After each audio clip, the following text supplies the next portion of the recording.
AITA for hosting Easter and kicking out my sister for bringing 10 unknown people. She decided to bring her boyfriend and his family, who I didn't know. My name is Alyssa, I'm 28 years old, and I live in the suburbs of Indianapolis. 2 years ago, I finally bought my first house after nearly a decade of budgeting, side gigs, and living frugally while working my full-time job in marketing.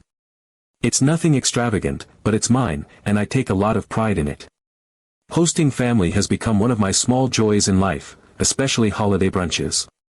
I plan weeks in advance, test new recipes, set the table just right, even add handmade decorations. Easter is kind of my thing. Every year, I host Easter brunch. This was my 4th time doing it. My family knows the drill, I invite only our immediate family, and they usually RSVP so I can prep everything with precision. This year, like in years past, I invited my mom and dad, my older brother Jason and his fiancée Marissa, and my younger sister Chloe, who is 24. Chloe RSVP'd and said she would be bringing her boyfriend, Tyler. I had met Tyler once, very briefly, at a birthday dinner months ago. That was totally fine. I had factored him into the head count. I made enough food for 8 people, plus a little extra just in case. My dining table fits 8 exactly. I polished the silverware, set pastel name cards, even folded the napkins into little bunny shapes. I was ready. Or so I thought. Easter morning arrived, and everything was going smoothly. The ham was in the oven. The deviled eggs were chilling. The carrot cake was frosted. Everyone arrived right on time. Jason and Marissa brought flowers, my parents brought wine, and we were all settling in for what I hoped would be another lovely family brunch. Then, the front door opened again, and in walked Chloe. She was smiling like she had just pulled off the surprise of the year. Behind her, a parade of 10 people. 10 people. At first, I thought maybe it was just 1 or 2 extra guests, friends from out of town who didn't have anywhere else to go. But no. Chloe had brought Tyler's entire family. His parents. His 3 younger siblings, all teens or college-aged. His aunt. His cousin. And the cousin's girlfriend. 11 people total, including Chloe and Tyler. I stood there frozen in the foyer, holding a tray of mimosas, trying to process what I was seeing. My carefully planned table had 8 seats. I had food for 8. I had Easter-themed sugar cookies with exactly 8 names written in icing. I pulled Chloe aside and whispered, "What is going on? Who are all these people?" She waved her hand like I was being dramatic and said, "It's Tyler's family." I figured it was time everyone met. They're part of the family now. As if that was a totally normal thing to do, ambush your sister's carefully planned holiday brunch with a small army of strangers. I told her that was not okay. That it was incredibly rude to show up with 10 uninvited guests, especially without so much as a text. She rolled her eyes and said I was being uptight. That it was Easter and I should be welcoming and flexible. She gestured toward the living room, where her guests were now awkwardly standing, clearly aware they were not expected. I felt embarrassed, overwhelmed, and deeply uncomfortable. It might sound small, but for me, hosting isn't just about food and decorations. It's about creating a space where people feel welcome and cared for. I put my heart into it. So being blindsided like this, in my own home, felt like a betrayal. I told Chloe I wasn't prepared to host that many people. I didn't have enough food, or dishes, or even space for everyone to sit. She snapped that I was being selfish. I snapped back that she was being inconsiderate. It escalated quickly. She stomped back into the living room, gathered Tyler and his entire entourage, and stormed out. I didn't yell. I didn't make a scene. But I didn't apologize either. I stood by the door as they left, closed it behind them, and turned back to face my family, who were now all sitting in stunned silence around my picture-perfect dining room. My mom looked like she had just witnessed a car crash. Jason tried to crack a joke about setting a new family record for fastest drama, but even he looked uncomfortable. Marissa sipped her mimosa in silence. We ate the food. The brunch went on. But the tension hung in the air like smoke. It was not the Easter I had imagined. That night, the messages started. Chloe texted me in all caps, calling me a controlling freak. She said I humiliated her in front of Tyler's family. That I made her look bad. That I ruined Easter for everyone. She called me selfish. Cold. Uptight. I responded calmly, saying that she should have asked before bringing 10 people to my house. That I wasn't given a chance to prepare, and it wasn't fair to expect me to host that many people on zero notice. She doubled down, saying Tyler's family was family now, and I should have welcomed them. That I made them feel unwanted and unwelcome.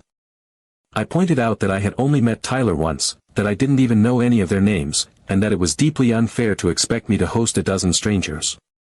She told me I had no right to gatekeep Easter. My mom got involved, texting me the next morning. She told me she thought I should have found a way to make it work. That family means opening the door, not closing it. I asked her if she would have been okay if I had done the same to her, invited 10 strangers to her house on a holiday with no warning. She didn't answer that question.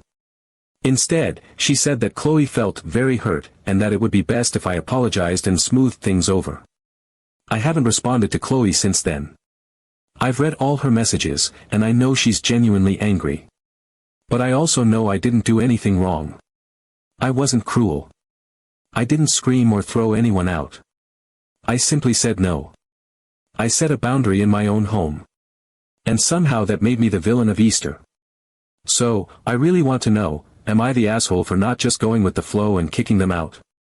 Or was Chloe out of line for springing 10 uninvited people on me and expecting me to smile and serve them like I had been expecting them all along?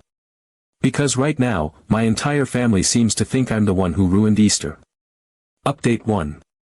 So, I let things sit for a day. I didn't reply to Chloe's texts. I didn't call her. I didn't say anything to anyone in the group chat my mom later started titled Easter Misunderstanding, like this was some kind of sitcom plotline. I needed space. I needed to cool down. Because honestly, I felt like I was being gaslit by my own family. Here I was, in my own home, hosting a holiday I had spent weeks preparing for, shopping for groceries, ironing linens, cleaning every corner of my house, baking from scratch, and somehow I had become the villain for not agreeing to entertain an entire second family I had never met. The silence helped. I needed to process what had happened without the noise of everyone else's guilt-trippy opinions. But when I finally opened Chloe's messages again the next day, it was a full page of emotional bombs. Her texts had only grown more intense. She called me dramatic, cold, and heartless. She said I embarrassed her in front of people who were supposed to become part of our lives. She wrote, and I quote, "You made us all look like fools and slammed the door on something special." So I finally responded. I told her that she had no right to ambush me like that, especially on a holiday I had planned entirely on my own. I reminded her that I had invited the people I knew, the people I had prepared for. Not 11 total strangers. I said, "You didn't even ask. You just showed up with a mini army." That's what it felt like. A full-on invasion, disguised as family bonding. She didn't hesitate to reply. Her message popped up less than a minute later. She said, "They're Tyler's family, and Tyler is my family. They were excited to celebrate with us. You should have welcomed them. That's what a real host does." And I just stared at that message, completely stunned. A real host? A real host is supposed to pretend that being blindsided and overwhelmed and pushed out of their own space is fine. A real host is supposed to absorb the impact of someone else's choices without protest. I reminded her that I never knew they were coming. Not a word. Not a call. Not a, "Hey, heads up, we might have extra people." Nothing. No RSVP. No courtesy. No basic respect. Just a surprise 10-person guest list 5 minutes after brunch was supposed to start. I told her clearly that if she had just asked, even the night before, I would have tried to find a way to make it work. I might have made it buffet style instead of a formal seated brunch. I might have done paper plates. I might have adjusted. But she gave me no opportunity. She took my effort and turned it into a circus without warning. Her response. It was supposed to be a surprise and a way to bring the families together. You ruined that. And honestly, that's when the anger boiled back over. I told her flat out that she cannot weaponize the word family to bulldoze over other people's boundaries. That using, but their family, as a blank check to override someone's time, energy, and personal space is not noble, it's manipulative. I told her that I wasn't going to apologize for having a limit, especially when I was the one doing all the work. I reminded her that I had to smile through a ruined day while trying not to cry into the deviled eggs I had made by hand. I told her it's not selfish to want a little respect in your own home. It's not ungrateful to expect people to treat you like a human being, not a hotel concierge. It's not controlling to ask for a damn text before a parade of strangers shows up in your living room. She read all of it. I saw the little, seen, check mark. Then a long pause. And finally, her reply came through. She doubled down and said I was being selfish and ungrateful. Update 2. I honestly believed that after our argument, Chloe would take a few days to calm down and reflect. I thought we'd both take space, regroup, and cool off like siblings do after a major clash. I had stood my ground, laid everything out calmly but firmly, and I truly believed that once she processed it, she would at least understand why I was upset. I even told our mom on the phone the morning after Easter that while I was hurt and disappointed, I didn't want to hold a grudge. I said I needed time, that I didn't want to keep the feud going, that I just wanted to be left alone to sort through everything in peace. Well, apparently Chloe heard that as, great, the door is open again. It was around 3 p.m. the very next day. I was in full post-hosting mode, wearing sweatpants, hair a mess, no makeup, no bra, the whole works. I was mentally and physically exhausted. I hadn't touched the mountain of dishes in the kitchen or even put away the serving platters. My back still ached from hauling chairs up from the basement. I had planned to do nothing but drink coffee, scroll mindlessly on my phone, and maybe cry a little while watching a baking show. That's when I heard it, the doorbell, followed by persistent knocking. I peeked out my window and my heart dropped straight into my stomach. There they were. Again. Chloe, Tyler, and the entire extended ensemble. 10 people. Standing on my front step like they were about to film a holiday special. They were holding grocery bags, takeout containers, covered dishes, and one of Tyler's younger siblings was actually carrying a folding table. I thought I was hallucinating. For a full second, I genuinely believed I must be dreaming. I opened the door, stunned, and Chloe greeted me with a giant, performative grin like she was hosting her own lifestyle segment. She said, in a voice I can only describe as staged and overly cheerful, "We figured we'd give Easter another shot. This time no stress, no prep work on you." I just stared at her. I could barely register what I was seeing, let alone process it. I said, "You can't be serious." I was standing there in a coffee-stained hoodie and socks, and she was acting like this was a magical redo of a Hallmark holiday. She laughed, actually laughed, and said, "Come on, Alyssa. Let's not be dramatic. We brought everything. You don't even have to lift a finger." Behind her, Tyler's parents were smiling politely, and the cousin's girlfriend was carrying what looked like a 2-liter bottle of soda and a fruit tray. It was surreal. I reminded her, my voice already shaking with disbelief, that this was my house. That she was once again showing up with an entire uninvited party of strangers. And again, without so much as a text or a phone call. She just shrugged and said, they loved the house. Tyler's little brother said it's his dream to live in a place like this. We wanted to show them that you're not actually as cold as you seemed yesterday. And that's when it clicked. This wasn't about reconciliation. This wasn't about making things right. This wasn't even about Easter. It was about Chloe salvaging her reputation in front of Tyler's family. She wasn't trying to make peace with me.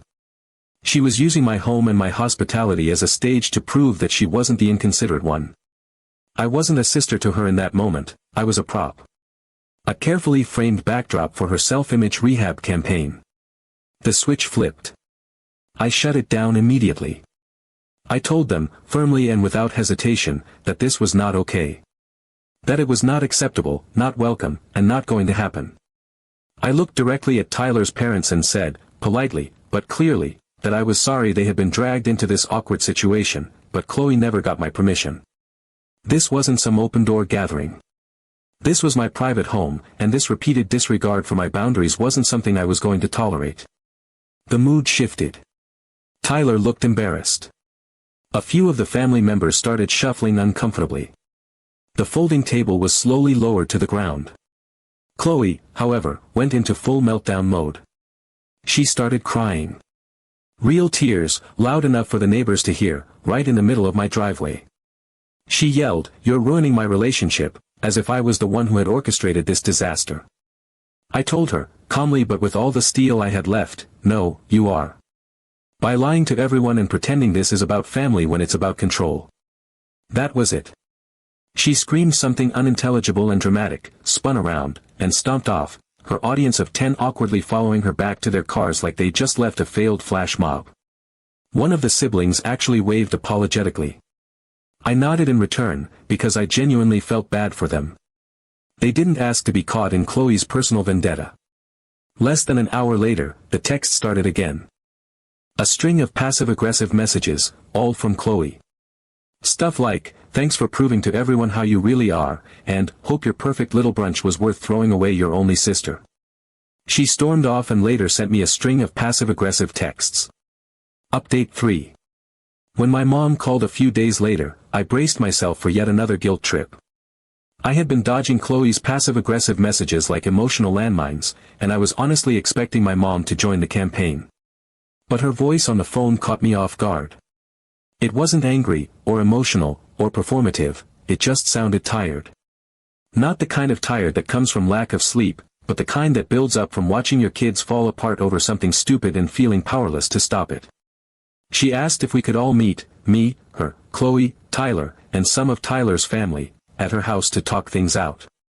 She said she didn't want this to fester. She said she wanted us to act like adults and find some way forward. I agreed, but only under one condition: Chloe doesn't get to control the narrative this time. I told my mom clearly that I was not walking into a trap where Chloe gets to play the victim and rewrite what happened. My mom promised to mediate, to make sure everyone was heard. I think she finally understood that the only reason things got so out of hand was because nobody held Chloe accountable. So that Friday evening, I drove over to my parents' house. It felt surreal walking into that living room, the same one where I used to sprawl out with my backpack and geometry homework, the same place where we took prom pictures and watched Home Alone every Christmas. But now it felt like neutral territory, a courtroom disguised as a suburban living room. I sat on the left end of the couch, folded my arms, and waited. Chloe was, predictably, late. Tyler showed up with his mom and dad, both of whom were polite but noticeably subdued.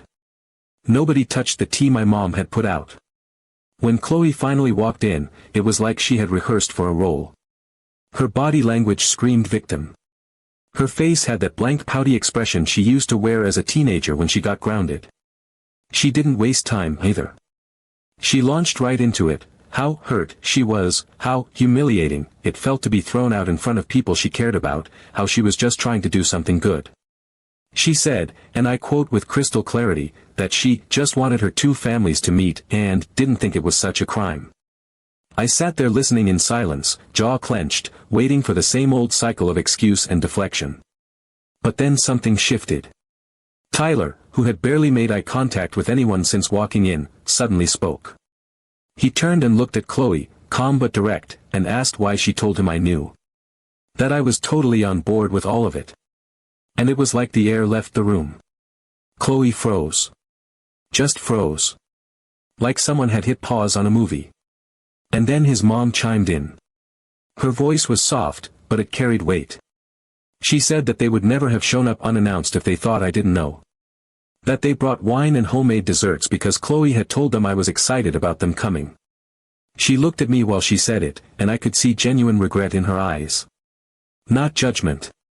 Just sadness. Like she realized they had walked into something that wasn't what they were told. I felt my stomach drop. Hearing it like that, from people who had genuinely believed they were invited, who had gone out of their way to bring thoughtful contributions and try to make a good impression, it made everything so much worse. Chloe hadn't just assumed it would be okay. She had deliberately lied. She had manufactured consent where there was none, all to create the scene she wanted, the social moment she had dreamed up in her head. I wasn't just disrespected. I was manipulated. Everyone was. I turned to her and asked, as calmly as I could manage, why? Why would she do that? Why would she lie to her boyfriend, to his family, to me? Why would she drag everyone into something they didn't consent to just to force a narrative? And she snapped, not with anger, but with that frustrated, desperate tone that only shows up when someone is cornered and running out of excuses. She said she wanted it to go well. That she thought if we all just met and had fun, I'd forget about being mad. That I wouldn't care once the pictures were taken, the table was set, and the laughs were flowing. And that right there told me everything I needed to know. She didn't trust the people around her to choose to go along with her plans. She had to engineer it. Script it. She treated us all like props. Like if she could just orchestrate the vibe correctly, the rest would fall into place and no one would notice she had bulldozed everyone to get there. I reminded her that she never gave me the chance to say yes or no. She didn't respect my boundaries, didn't ask for consent, and then doubled down when I didn't play the role she had assigned me. And the worst part? She came back the next day to try to stage a sequel, without ever asking. There was a long silence after that. One of those moments where time stretches out and everyone in the room is collectively realizing that something they thought was just a disagreement actually had roots deeper than they imagined. Tyler looked crushed. Not angry. Just disappointed in that quiet way that sticks. His mom looked at her lap. His dad hadn't said much all evening, but he gave me a small, respectful nod, like he was acknowledging the emotional weight of everything that had just been said. My mom, to her credit, didn't sugarcoat anything. She took a breath, rubbed her hands together like she was trying to keep from trembling, and said that Chloe owed everyone in the room an apology. A real one. Not a shrug. Not a justification. A full-stop apology for dragging them into a lie, for putting me in that position, for trying to rewrite the story in her favor at everyone else's expense. Chloe didn't respond right away. She looked at me, then at Tyler, and then back at the ground. When she finally did speak, it was barely a whisper. One word. Sorry. It wasn't a speech. It didn't come with tears or dramatic flourishes. But it was something. The first crack in the wall. Tyler's family handled it with more grace than I would have expected.